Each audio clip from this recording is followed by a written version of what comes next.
A lot of students get to this section and they struggle with simplifying using log properties.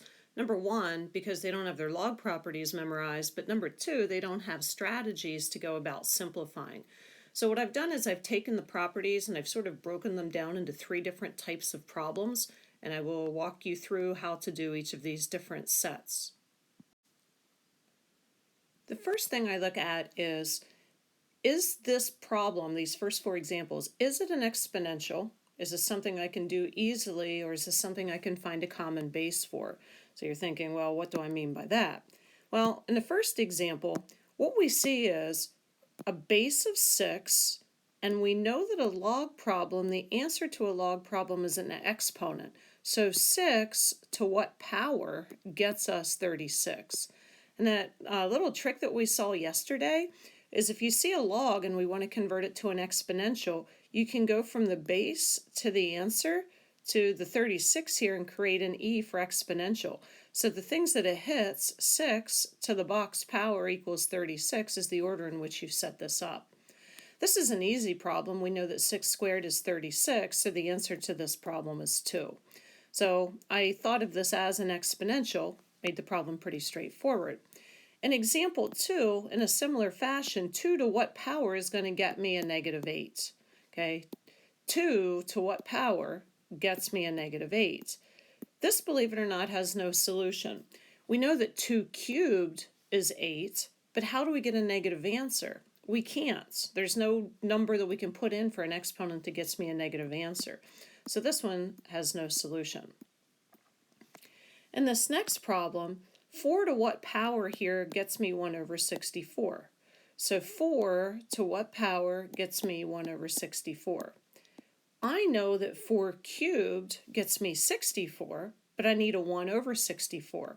So this is where your laws of exponents come into play. The answer is negative 3. Let's talk about why. A negative exponent means reciprocal. You had a property from algebra that says if you have a to the negative n power, that's the same as 1 over a to the nth power. So looking at this problem then, it should make sense that if you have 4 to the negative third power, you have 1 over 4 to the third power, which is 64. Hate writing with a pen on an iPad.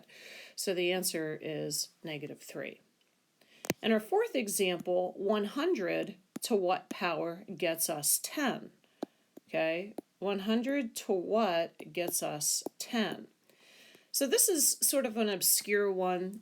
The answer, again, I'm going to kind of give you the answer here. The answer is 1/2. This again goes back to algebra 2. Well, why would it be 1/2? 100 to the 1/2 power, if we have a property that says, or we have a property that says a to the m over n power is the nth root of a to the m, okay? So it should make sense then if we look at this answer, if we have 100 to the 1/2 power, that's saying the square root of 100 to the first, and the square root of 100 is 10.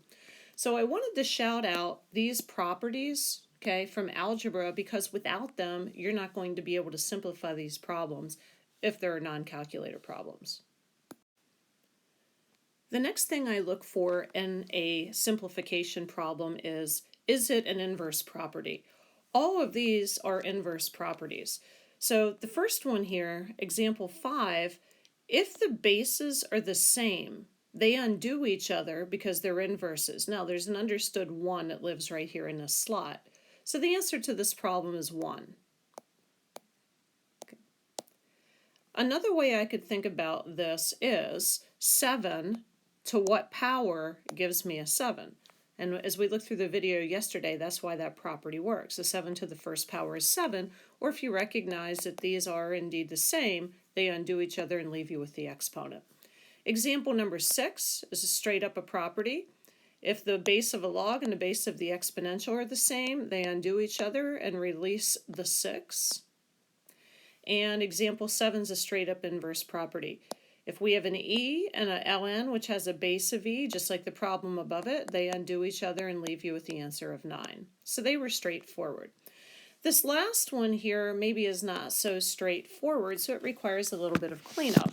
So when we do this problem, we don't see that ln and the e sort of undoing each other and just leaving you with a radical and a 4 and a 9, we have to rewrite it. So we're going to rewrite this using the property that we just talked about up here as the ln of e to the 9/4 power, okay? And then ln and e, just like the previous problems, undo each other and leave us with the answer of 9/4. The final examples are maybe a little bit easier to pick out because they're a little bit longer, and we see divisions, we see subtractions, and we see additions. So using the log properties from Algebra 2 and yesterday, we remember that a log division, as we see in example 9, can be written as a subtraction. So this can be written as the natural log of 1. The division gets turned to subtraction minus the natural log of e squared. Okay, now this can go further. These are a little bit more complicated because they involve other properties. The natural log of 1 is 0. That's a property that we had on our sheet from yesterday. ln and e undo each other and leave you with a 2. So we have 0, a subtraction sign, and a 2, which gets us the answer of -2. Now, the idea behind all of these is that you do them without your calculator. So you certainly can check these in your calculator to ascertain that we are doing legal things. Example number 10, what I see here is I see a subtraction. So I can turn log subtractions to divisions. Behind door number 2, I could evaluate this by finding common bases like we did in the first set of problems. So there are multiple ways of doing this. For purposes of this, we'll use our log property that says subtraction turns to division. So since these bases are the same, we can use that, and we can compact this into one log with a base of 2. And then the rule says it's 32, so she writes a 36, 32 divided by 16. And 32 divided by 16 is 2. So we have log base 2 of 2. So you might think you're done, but we can go one additional step. So we have the old inverse properties here, and these 2's undo each other and leave us with the understood exponent of 1. Or you could have thought that 2 to what power gives you 2 using the e, and the answer is 1. I put this final property in because in spite of the fact there's an addition, there's an easier way to doing this problem than using a multiplication. When I look at the first situation, I see their inverses and they undo each other. So the ln of e to the 6 simply is 6 plus. Here, 3 is being multiplied times this, and they undo each other again, which leaves me with a 4. 3 times 4 is 12 plus 6 gets us the final answer of 18. Okay, now I'm going to take you through the longer route, which you probably wouldn't do in this problem, but it's good to understand how this works in the event things don't work out as nicely as they did here. So here's the situation. If we want to think about this as being a multiplication, addition turns to multiplication, there's an order of operations that needs to happen. This 3 in front is an exponent. Exponents need to be done first. So we have the natural log of e to the 6th plus that 3 gets pulled up. Now here's the way this works as far as order of ops go. We have e to the 4th, and that whole thing needs to be raised to the 3rd power. Again, as 3 gets pulled up. So we have natural log of e to the 6th plus the natural log of, and a power to a power, algebra says, means multiply. Okay, so addition means multiplication. So whatever lives in this slot right here needs to get taken times whatever lives in this slot right here.